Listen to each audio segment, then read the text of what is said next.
Hello and welcome to SPMIS Academy. Today we'll analyze important newspaper articles of 1st August 2026. Please note you can download the PDF version of today's newspaper analysis by clicking the link given in the comment section. This is the list of the topics that we'll be covering from today's newspaper. The first topic is about PM Vidya Lakshmi scheme. Important from our syllabus GS paper 2 governance point of view, especially with respect to education segment. PM Vidya Lakshmi scheme को launch किया गया था साल 2024 में and it is implemented by ministry of education. इस scheme के अंतर्गत जो भी मेरिटोरियस स्टूडेंट्स हैं जो हायर एजुकेशन करना चाहते हैं उनको फाइनेंशियल सपोर्ट प्रोवाइड किया जाता है इन फॉर्म ऑफ लोन। तो मान लीजिए कि किसी मेरिटोरियस स्टूडेंट का किसी अच्छे हायर एजुकेशन इंस्टीट्यूशन में एडमिशन होने वाला है बट वो वहाँ पे बस फीस के कारण एडमिशन नहीं ले पा रहा है, तो उस केस में उस स्टूडेंट को हेल्प किया जाएगा under PM Vidya Lakshmi scheme.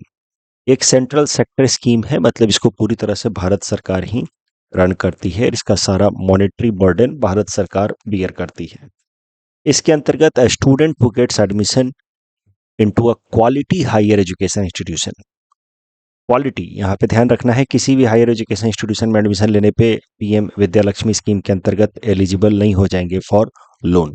लेकिन अगर किसी क्वालिटी हायर एजुकेशन इंस्टीट्यूशन में एडमिशन होता है then the student will be eligible to get collateral free, guarantor free loan.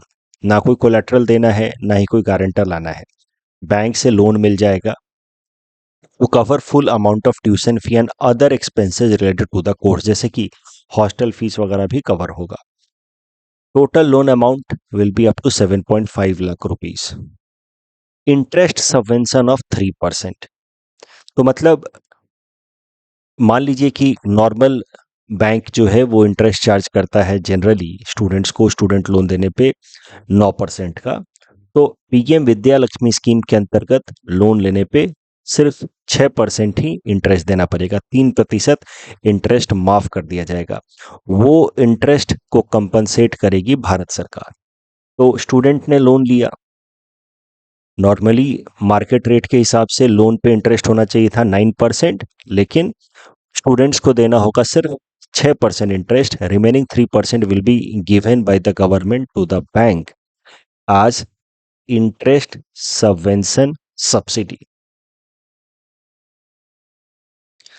ये जो स्कीम है PM Vidya Lakshmi scheme, it is available only for those students whose family income is up to ₹8 lakh per annum. तो ये PM Vidya Lakshmi scheme के बारे में बात हो गई। इसको लॉन्च तो 2 साल पहले ही कर दिया गया था। Recently PM Vidya Lakshmi scheme news में इसलिए आया because government has informed the parliament कि पीएम विद्या लक्ष्मी स्कीम के कारण 1.12 लाख स्टूडेंट्स को फायदा हुआ है अभी तक इन लास्ट 2 इयर्स। इतने सारे कोलेटरल फ्री एजुकेशन लोन दिए गए हैं and total worth amount 15,000 crore के आसपास का लोन सैंक्शन किया गया है under PM Vidya Lakshmi scheme. अब एक और इम्पॉर्टेंट बात पे ध्यान देते हैं। आपने जैसे कि देखा कि पीएम विद्या लक्ष्मी स्कीम के अंतर्गत उन स्टूडेंट्स को ही लोन मिलेगा who get admission into a quality higher education institution. तो what is the definition of quality higher education institution in PM Vidya Lakshmi scheme, वो भी देखते हैं। All the higher education institution, चाहे वो गवर्नमेंट हो या प्राइवेट हो, अगर वो टॉप 100 में रैंक्ड हैं आज पर NIRF national institution ranking framework, तो उस स्टूडेंट को पीएम विद्या लक्ष्मी स्कीम के अंतर्गत एलिजिबिलिटी होगी फॉर गेटिंग लोन। तो टॉप 100 इंस्टीट्यूशन होना चाहिए, चाहे गवर्नमेंट हो या प्राइवेट, अंडर NIRF। NIRF हमने पहले भी देखा है न्यूज़पेपर एनालिसिस में।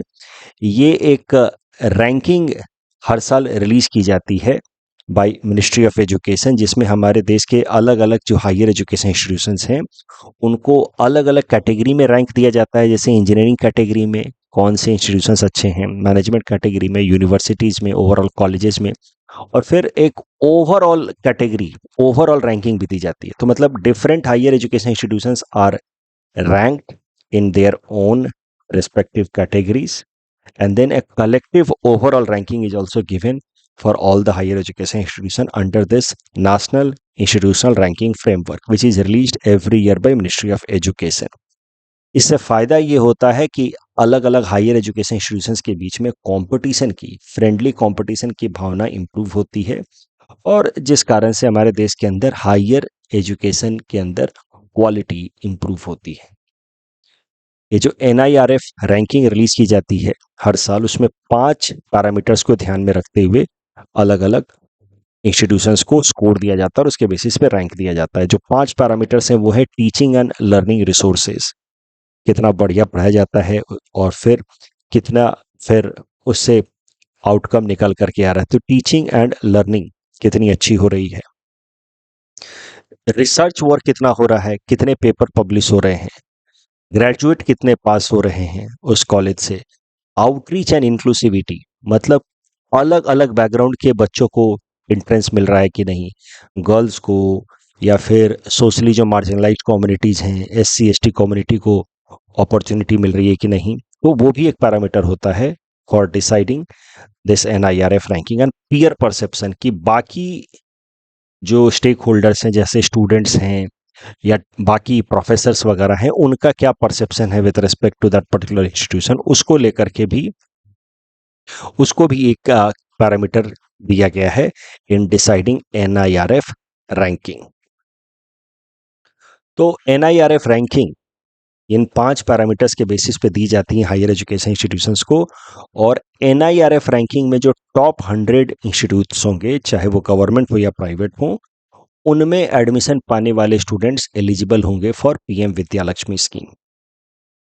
उसके अलावा अगर कोई भी सेंट्रल गवर्नमेंट इंस्टीट्यूशन है, भले वो टॉप 100 में रैंक नहीं भी लाता है, लेकिन अगर सेंट्रल गवर्नमेंट द्वारा मैनेज्ड इंस्टीट्यूशन है तो उस केस में उसके अंदर एडमिशन पाने वाले स्टूडेंट को PM विद्यालक्ष्मी स्कीम के अंतर्गत एलिजिबिलिटी होगी। स्टेट गवर्नमेंट द्वारा मैनेज्ड हायर एजुकेशन इंस्टीट्यूशन है अगर, तो उसकी रैंकिंग अगर 101 से लेकर के 200 तक के भी बीच में होगी तो उसको PM विद्यालक्ष्मी स्कीम के अंतर्गत लोन मिलेगा। सो ये है definition of quality higher education institution under PM Vidyalakshmi scheme. Top 100 चाहे वो प्राइवेट हो चाहे गवर्नमेंट हो इन NIRF। सेंट्रल गवर्नमेंट की सारी हायर एजुकेशन इंस्टीट्यूशन इसके अंदर एलिजिबल हैं। स्टेट गवर्नमेंट की हायर एजुकेशन इंस्टीट्यूशन अगर 101 से लेकर के 200 तक में उनकी NIRF रैंकिंग है तो भी एलिजिबिलिटी होगी अंडर PM विद्यालक्ष्मी स्कीम।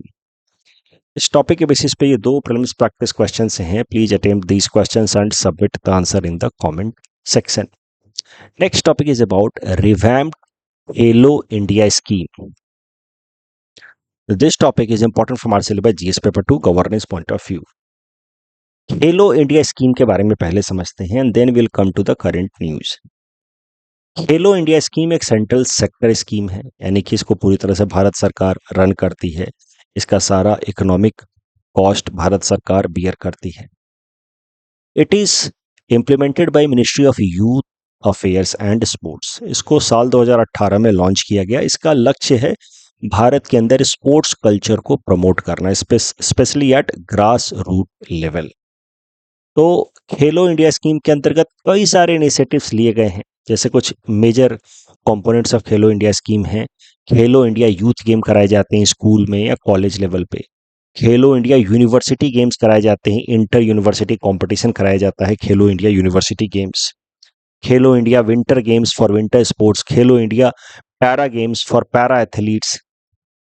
उसके अलावा selected Khelo India athletes are also given high quality coaching and financial assistance. तो ये अलग अलग लेवल पे खेलो इंडिया गेम्स कराए जाते हैं। स्कूल कॉलेजेस लेवल पे खेलो इंडिया यूथ गेम हो गया, यूनिवर्सिटी लेवल पे पैरा एथलीट्स, विंटर गेम्स, और वहाँ से जो पोटेंशियल वाले एथलीट्स होते हैं उनको खेलो इंडिया एथलीट इनिशिएटिव के अंतर्गत high quality coaching and financial assistance provide किया जाता है।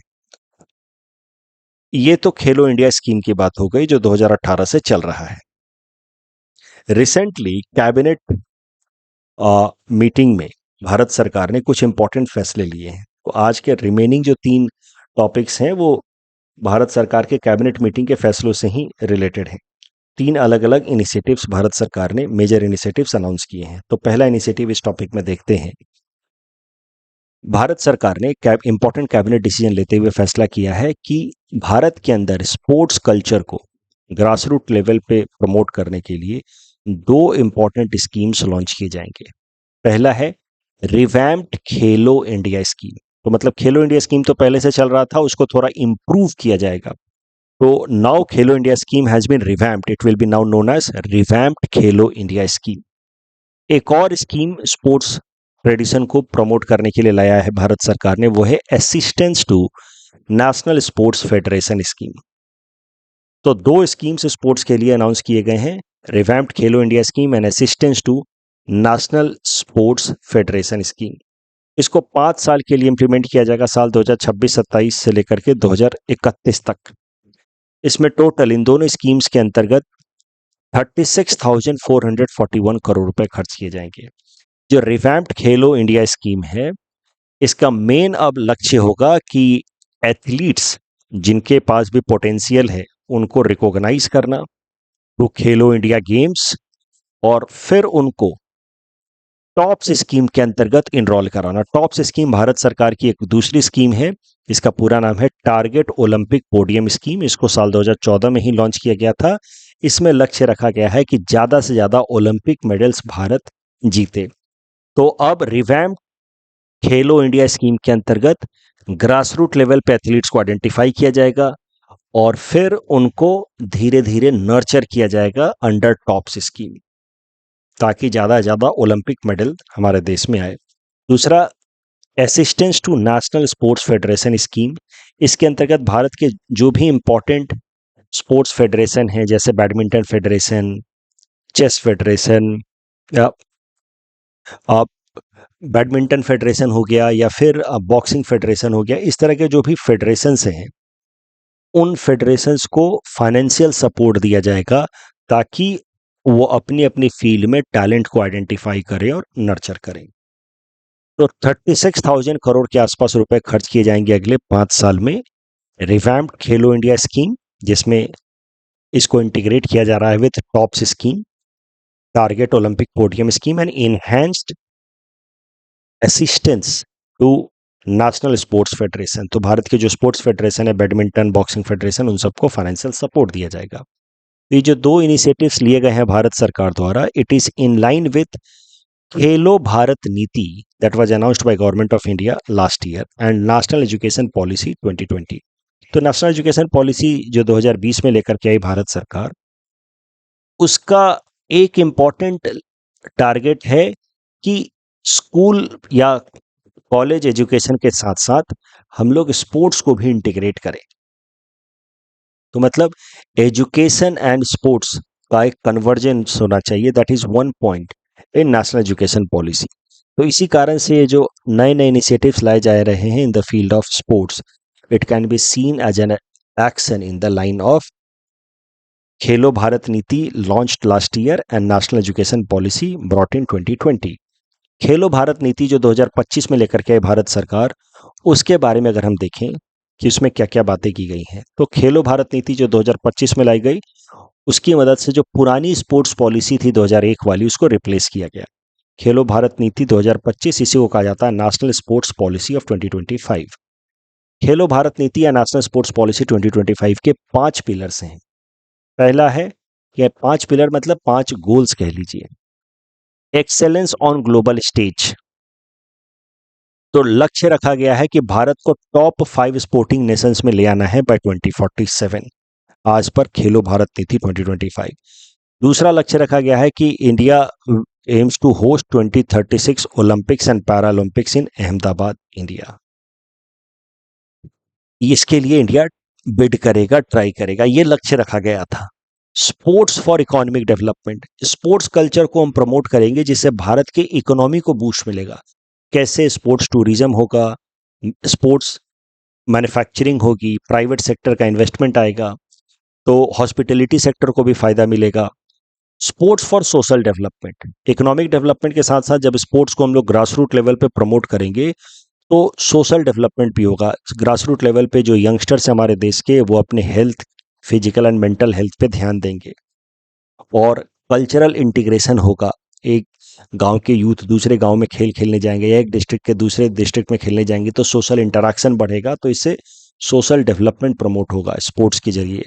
वो भी एक लक्ष्य है खेलो भारत नीति का। Sports as people movement, sports कुछ रिस्ट्रिक्टेड लोगों के लिए, रिस्ट्रिक्टेड एथलीट्स के लिए नहीं होना चाहिए। स्पोर्ट्स एक कल्चर होना चाहिए भारत में। In general everyone should participate in one or the other form of sport. And integration with education, national education policy 2020 जैसा कि मैंने आपको बताया, उसमें लक्ष्य रखा गया है कि स्पोर्ट्स एंड एजुकेशन को कन्वर्ज किया जाए। तो यही बात खेलो भारत नीति या नेशनल स्पोर्ट्स पॉलिसी 2025 में भी कही गई है। इस टॉपिक के बेसिस पे 2 प्रीलिम्स प्रैक्टिस क्वेश्चंस हैं। Please attempt these questions and submit the answer in the comment section. ऐसा सवाल आपसे मेंस में पूछा जा सकता है। स्पोर्ट्स एक पावरफुल इंस्ट्रूमेंट है, उसको प्रमोट करने के लिए भारत सरकार पावरफुल इंस्ट्रूमेंट है सोशल इंक्लूजन के लिए। सोशल इंक्लूजन कैसे होता है? तो विमेन एथलीट्स को भी मौका मिलता है, अलग अलग जो मार्जिनलाइज्ड कम्युनिटी हैं, एससी एसटी कम्युनिटी के एथलीट्स को भी बराबरी का मौका मिलता है, पैरा एथलीट्स को मौका मिलता है। तो इस तरीके से social inclusion, youth empowerment, nation building में स्पोर्ट्स का काफ़ी सिग्निफिकेंट रोल है। फिर दूसरा स्टेटमेंट कहता है कि highlight some important initiatives in order to promote sports. तो इस टॉपिक को आप हमारे जो डिस्कशन है उसके बेसिस पे आराम से अटेम्प्ट कर सकते हैं। Next topic is about Samudra Manthan scheme, important from our syllabus GS paper 3 Indian economy point of view. जैसा कि मैंने आपको कहा, यूनियन कैबिनेट ने रिसेंटली कुछ महत्वपूर्ण फैसले लिए। पिछला टॉपिक में हमने देखा कि स्पोर्ट्स से रिलेटेड कुछ नए स्कीम्स अनाउंस किए गए हैं। अब इस टॉपिक में हम देखेंगे कि union cabinet has approved a new scheme जिसका नाम है समुद्र Manthan scheme with total outlay of 84,804 crore. ये स्कीम्स भी अगले 5 साल तक फंक्शनल रहेंगे, 2031 तक। इस स्कीम में भारत सरकार टारगेट कर रही है इस स्कीम की मदद से कि ऑफ शोर यानी कि हमारे कोस्ट से आगे ओशनिक रीजन में, खासकर जो कॉन्टिनेंटल शेल्फ एरिया होता है, वहीं पे ज़्यादा से ज़्यादा ऑयल एंड नेचुरल गैस मिलने की संभावना होती है। उसको, उस रीजन को कहा जाता है ऑफ शोर रीजन। तो ऑफ शोर रीजन में oil exploration, oil and natural gas का एक्सप्लोरेशन एंड एक्सट्रैक्शन को प्रमोट करने के लिए भारत सरकार लेकर के आई है समुद्र मंथन स्कीम। इसमें क्या है कि जो भी हमारे देश की ऑयल एक्सप्लोरेशन कंपनियां हैं, जैसे ओएनजीसी हो गई मान लीजिए, उसको भारत सरकार अपने तरफ से कुछ मॉनेटरी कंपनसेशन देगी to take up some risky oil exploration activities. Risky in the sense कि जिसमें कॉमर्शियल इन्वेस्टमेंट बहुत ज़्यादा लगेगा लेकिन रिटर्न आने की संभावना ज़्यादा नहीं है। मतलब वहाँ से ऑयल नेचुरल गैस मिल भी सकता है, नहीं भी मिल सकता है। तो इस तरह के एरियाज में भी एक्सप्लोरेशन हो, ड्रिलिंग हो, ताकि भारत का ऑयल एंड नेचुरल गैस का प्रोडक्शन बढ़े। इसी मकसद से भारत सरकार लेकर के आई है समुद्र मंथन स्कीम। तो समुद्र मंथन स्कीम में government will beer some part of the exploration cost to encourage companies to drill in the risky offshore areas। इसमें भारत सरकार ने कितना कमिटमेंट किया है वो भी देखिए। Up to 50% of drilling cost और 675 rupees whichever is lower. जैसे मान लीजिए कि कोई oil exploration and extraction company ने ऑफ शोर ड्रिलिंग की, मान लीजिए भारत के ईस्टर्न या वेस्टर्न कोस्ट पे कहीं पे भी, मुंबई के आगे या गुजरात के आगे कहीं ऑफशोर एरिया में ड्रिलिंग की।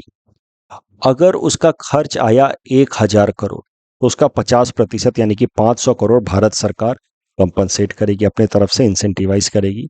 लेकिन अगर खर्च आया 2,000 करोड़ तो भारत सरकार सिर्फ 675 करोड़ ही कंपनसेट करेगी।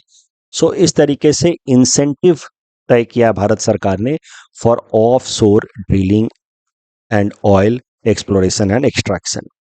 50% of the drilling cost या 675 crore rupees whichever is lower for every well drilled in deep sea area। ये जो समुद्र मंथन स्कीम है, it is actually an incentive scheme to encourage the oil exploration and extraction companies to take risky exploration activities, risky in commercial sense, ताकि हमारे देश में oil exploration and production बढ़े, oil and natural gas का exploration and production बढ़े।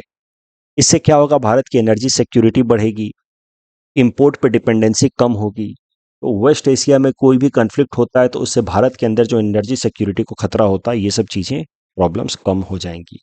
इस topic के basis पे 2 प्रीलिम्स प्रैक्टिस क्वेश्चंस हैं। Please attempt these questions and submit the answer in the comment section. Next topic is about PM Kisan scheme extended till 2031, important from our syllabus, GS paper 3, Indian economy point of view. Again, an important decision taken by Union Cabinet. PM Kisan scheme साल 2019 में लाया गया था। इसको implement and run करने वाली ministry है ministry of agriculture. ये भी एक सेंट्रल सेक्टर स्कीम है। इस स्कीम के अंतर्गत फार्मर्स को, फार्मर फैमिलीज को 6,000 रुपए हर साल दिए जाते हैं as income support in 3 equal instalment of ₹2,000 each. और ये पैसा सीधा सीधा उनके अकाउंट में ट्रांसफर किया जाता है through DBT mechanism, direct benefit transfer. तो जो एलिजिबल फार्मिंग फैमिलीज हैं उनको 6,000 रुपए का इनकम सपोर्ट पर ईयर दिया जाता है in form of 3 equal instalments of ₹2,000 through DBT. तो इसमें एलिजिबिलिटी अगर देखें तो all land holding farmer families are eligible, but कुछ ग्रुप को एक्सक्लूड कर दिया गया, जैसे मिनिस्टर्स या एमपीस या एमएलएस। मतलब एमएलए की अपनी जमीन है, मिनिस्टर की अपनी जमीन है, वो अपने आप को फार्मर दिखा करके और 6,000 रुपए हर साल लेना ना शुरू कर दे। इन सब चीज़ों को प्रिवेंट करने के लिए minister, MP, MLAs, income tax payers, serving या retired officers, professionals as doctors, engineers, lawyers have been excluded from having benefit under PM Kisan scheme. Current news ये है कि पीएम किसान स्कीम जो 2026 में खत्म हो रहा था, उसको भारत सरकार ने फिर से 5 साल के लिए एक्सटेंड कर दिया 2031 तक। उसमें फाइनेंशियल आउटले खर्च किया जाएगा 3,15,000 करोड़। तो अब ध्यान से अगर देखें तो सबसे ज्यादा खर्च पीएम किसान में ही होने वाला है, डायरेक्ट बेनिफिट जो फार्मर्स को दिया जा रहा है। खेलो भारत नीति में, रिवैम्प्ड खेलो इंडिया स्कीम में खर्च होंगे लगभग 36,000 करोड़, समुद्र मंथन में 84,000 करोड़, और पीएम किसान में खर्च होगा अगले 5 साल इसको चलाने का 3,15,000 करोड़। तो मतलब इस तरीके के जो इनकम बेनिफिट स्कीम्स होते हैं उसमें आप देखिए बहुत पैसा खर्च होता है। इस टॉपिक के बेसिस पे 2 प्रीलिम्स प्रैक्टिस क्वेश्चंस हैं। Please attempt this questions and submit the answer in the comment section. अब ये जो इनकम सपोर्ट स्कीम है फार्मर्स के लिए जैसे पीएम किसान, और प्राइस सपोर्ट स्कीम है फार्मर्स के लिए जैसे एमएसपी, उन दोनों के ऊपर ये प्रश्न है। मैंने आपको मेंस प्रैक्टिस क्वेश्चन दिया है। मेंस में एक टॉपिक ही है आपका जीएस पेपर 3 में कि different kinds of income support या farming support given to the farmers, उनको आपस में कंपेयर एंड कंट्रास्ट करना है। तो MSP is an example of price support and PM Kisan is an example of income support. कौन बेहतर है, किसके क्या फायदे हैं, क्या नुकसान है, उसके बेसिस पे ये प्रश्न है। आप इसको अटेम्प्ट करें। If needed you can read the hints as well. कल जो हमने प्रैक्टिस क्वेश्चन लिए थे उनका आंसर देख लेते हैं। National honour amendment bill 2026 primary seeks to punish intentional prevention और disturbance of singing the national song. National honour act की अगर हम बात करें तो तीसरा स्टेटमेंट गलत है। The act prescribes minimum punishment of 1 year imprisonment for every person convicted under the act, that is not true. Repeated offence पे 1 साल की मिनिमम पनिशमेंट है। यूएनएससी शांति विजन, तीसरा स्टेटमेंट गलत है। It advocates replacing UN peace keeping operation with regional military alliances, this is wrong. UN peace keeping missions को selective होने की बात की गई है, रिस्पॉन्सिबल तरीके से इंप्लीमेंट करने की बात की गई है और टेक्निकल सपोर्ट देने की बात की गई है, बट उसको पूरी तरह से रिप्लेस करने की बात नहीं की गई है। शांति विजन जो है इंडिया का कैंपेन है के कॉन्टेक्स्ट में लॉन्च किया गया है for getting non permanent seat in UNSC. Cognizable offences वो होते हैं जहां पे police can arrest without warrant, non bailable मतलब bail is not matter of right, and non compoundable मतलब case can not be withdrawn. LUPEX stands for Lunar Polar Exploration Mission, that is correct. Joint exploration between ISRO and NASA, this is wrong. It is joint exploration between ISRO and JAXA of Japan. Mission aims to explore moon's far side, that is wrong. moon का far side नहीं, moon का south pole को explore करने की का M है LUPEX mission के अंतर्गत। सो इसमें से पूछा गया कि which of the statement is incorrect, तो second and third are incorrect. That's all from our side for today. Thanks for watching.